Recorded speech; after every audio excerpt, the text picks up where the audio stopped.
ಶಬರಿಮಲೆ ಯಾತ್ರೆ ಬೆನ್ನಲ್ಲೇ ಖತರ್ನಾಕ್ ಕುರುವ ಗ್ಯಾಂಗ್ ಹಾವಳಿ ಶುರುವಾಗ್ಬಿಟ್ಟಿದೆ. ಶಬರಿಮಲೆ ಯಾತ್ರೆ ಒಂದು ಕಡೆ ಶುರುವಾಗಿದೆ. ಮೊನ್ನೆ ಅಷ್ಟೇ ಅದರ ಬಾಗಿಲನ್ನು ಓಪನ್ ಮಾಡಲಾಗಿತ್ತು.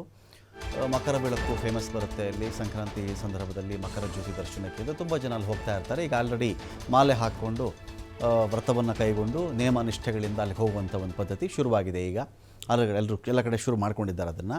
ಇದರ ಮಧ್ಯೆನೇ ಈ ಕುರುವ ಗ್ಯಾಂಗ್ ಅಂತ ಒಂದು ಆ್ಯಕ್ಟಿವ್ ಆಗಿಬಿಟ್ಟಿದೆ. ಇವ್ರು ಏನು ಮಾಡ್ತಾರೆ ಅಂತ ಹೇಳಿದ್ರೆ, ಈ ಎಲ್ಲರೂ ಕೂಡ ಭಕ್ತರ ಡ್ರೆಸ್ಸಲ್ಲೇ ಇರ್ತಾರೆ. ಆ್ಯಸ್ ಇಫ್ ಮಾಲೆ ಹಾಕ್ಕೊಂಡಂತೆ ಭಕ್ತರ ರೀತಿಯಲ್ಲಿಯೇ ಡ್ರೆಸ್ ಹಾಕ್ಕೊಂಡೇ ಬರ್ತಾ ಇರ್ತಾರೆ.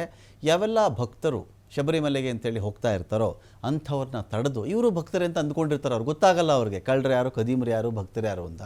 ಸೊ ಗೊತ್ತಾಗದೇ ಇದ್ದಾಗ ಏನು ಮಾಡಿಬಿಡ್ತಾರೆ, ಭಕ್ತರ ಬಳಿಯಲ್ಲಿ ಬಂದು ಅವ್ರ ಬಳಿ ಏನಿರುತ್ತೋ ಅದನ್ನೆಲ್ಲವನ್ನು ಕೂಡ ಕಿತ್ಕೊಂಡು ದೋಚಿಕೊಂಡು ಪರಾರಿ ಆಗ್ತಾ ಇದ್ದಾರೆ. ಇದೇ ವಿಚಾರಕ್ಕೆ ಕೇರಳ ಪೊಲೀಸರು ಹೈ ಅಲರ್ಟ್ ಘೋಷಣೆ ಮಾಡ್ತಾ ಇದ್ದಾರೆ. ಕಾರಣ ಒಂದು ರಾಜ್ಯಕ್ಕೆ ಕೆಟ್ಟ ಹೆಸರು ಇದು. ಒಂದು ಶಬರಿಮಲೆ ಅನ್ನೋ ಯಾತ್ರೆಯಿಂದ ನೂರಾರು ಕೋಟಿ ರೂಪಾಯಿಗಳ ಆದಾಯ ಆ ರಾಜ್ಯಕ್ಕಿದೆ. ನೂರಾರು ಕೋಟಿ ರೂಪಾಯಿಗಳ ಆದಾಯ. ಪ್ರವಾಸೋದ್ಯಮವೂ ಇಂಪ್ರೂವ್ ಆಗುತ್ತೆ, ದೇವಸ್ಥಾನಕ್ಕೂ ಒಳ್ಳೆಯ ಆದಾಯ ಇದೆ. ಇದರ ಮಧ್ಯೆ ಭಕ್ತರ ತರಹವೇ ಬಂದು ಒಂದಷ್ಟು ಗ್ಯಾಂಗ್ಗಳು ಅಲ್ಲಲ್ಲಿ ಭಕ್ತರನ್ನ ದೋಚ್ಕೊಂಡು ಹೋಗ್ತಾ ಇದ್ದರೆ ಭಕ್ತರು ಹೋಗಲಿಕ್ಕೆ ಹೆದರ್ಕೊಳ್ತಾರೆ. ಬೇಡಪ್ಪ ಸವಾಸ, ಕಳ್ಳಕಾಕರು ಜಾಸ್ತಿ ಆಗಿಬಿಟ್ಟಿದ್ದಾರೆ ಅಂತ. ಸೊ ಈ ಕೆಟ್ಟ ಹೆಸರು ಕೇರಳಕ್ಕೆ ಯಾಕೆ? ಹೀಗಾಗಿ ಕೇರಳ ಪೊಲೀಸರು ಕೂಡ ಅಲರ್ಟ್ ಆಗಿದ್ದಾರೆ. 41 ದಿನಗಳ ತೀರ್ಥಯಾತ್ರೆ ಋತು ಒಂದು ಕಡೆ ಶುರುವಾಗಿದೆ. ಈ ವೇಳೆ ದಕ್ಷಿಣ ಭಾರತದಿಂದ ಲಕ್ಷಾಂತರ ಭಕ್ತರು ಅಲ್ಲಿಗೆ ಬರ್ತಾ ಇದ್ದಾರೆ. ಭಕ್ತರ ಸೋಗಿನಲ್ಲೇ ಬಂದು ದರೋಡೆ ಮಾಡಿ ಎಸ್ಕೇಪ್ ಆಗ್ತಾ ಇದ್ದಾರೆ ಗ್ಯಾಂಗು. ಲಕ್ಷಾಂತರ ಭಕ್ತರು ಬರೋದ್ರಿಂದ ಕುರುವ ಗ್ಯಾಂಗ್ ಪತ್ತೆ ಕೂಡ ಕಷ್ಟ ಸಾಧ್ಯವಾಗುತ್ತೆ. ಇವರು ಅದೇ ಥರನೇ ಮಾಲೆ ಹಾಕೊಂಡಂಥ ಡ್ರೆಸ್ಸಲ್ಲೇ ಇದ್ದರೆ ಯಾರು ಭಕ್ತರೋ, ಯಾರು ಕಳ್ಳರೋ, ಯಾರು ಖದೀಮರೋ ಹೇಗೆ ಗೊತ್ತಾಗುತ್ತೆ?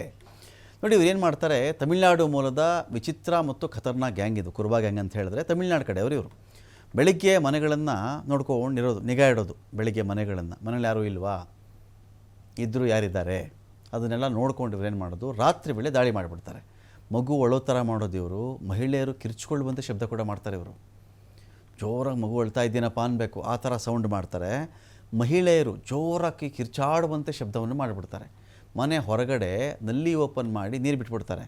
ಮನೆ ಕಾಲಿಂಗ್ ಬೆಲ್ ಒತ್ತಿ ಕಿರ್ಚಾಡ್ಬಿಡ್ತಾರೆ ಇವರು. ಈ ಗ್ಯಾಂಗ್ನ ಐಡಿಯಾ. ಅವಾಗೇನು ಮಾಡ್ತಾರೆ, ಮನೆ ಒಳಗಡೆಯಿಂದ ಯಾರಾದರೂ ಆಚೆ ಬರಲೇಬೇಕಲ್ಲ. ಯಾರೋ ನೀರು ಬಿಟ್ಬಿಟ್ಟಿದ್ದಾರೆ, ನೀರು ಹೋಗ್ತಾ ಇದೆ ಅಂತನೋ, ಅಯ್ಯೋ ಯಾವುದೋ ಹೆಂಗಸು ಜ್ವರ ಕಿರ್ಚ್ತಾ ಇದ್ದಾಳೆ ಅಂತನೋ, ಯಾವುದೋ ಮಗು ಎಲ್ಲೋ ಬಿದ್ದೋಗ್ಬಿಟ್ಟಿರ್ಬೇಕು, ಜ್ವರ ಅಳ್ತಾ ಇದೆ ಅಂತನೋ, ಹಿಂಗೇನೋ ಆದಾಗ ಸಡನ್ನಾಗಿ ಏನು ಮಾಡ್ಬಿಟ್ಟು ಕಾಲಿಂಗ್ ಬೆಲ್ ಒತ್ಬಿಟ್ಟು ಹೋದರೆ ಯಾರೇ ಬಂದು ಬಾಗಿಲು ತೆಗಿತಾರೆ. ತೆಗೆದ ತಕ್ಷಣ ಏನು ಮಾಡ್ತಾರೆ, ಹೊರಗಡೆಯಿಂದ ಅಟ್ಯಾಕ್ ಮಾಡಿಬಿಡ್ತಾರೆ ಇವರು. ಆ ಗ್ಯಾಂಗ್ ಇದು. ಏನೇ ಆದರೂ ನೀವು ಮನೆಗಳಿಂದ ಆಚೆ ಬರಬೇಡಿ ಅಂತ ಪೊಲೀಸರದ್ದು ಒಂದು ಕಡೆ ಸೂಚನೆ ಇದೆ. ಈ ಥರದ ಶಬ್ದಗಳನ್ನು ಕೇಳಿ ನೀವು ಆಚೆ ಬರೋದು ಬೇಡ ಅಂತ. ಇದರ ಮಧ್ಯದಲ್ಲಿ ಭಕ್ತರ ವೇಷದಲ್ಲಿ ಬಂದು ಕೂಡ ಲೂಟಿ ಮಾಡ್ತಾ ಇದ್ದಾರೆ.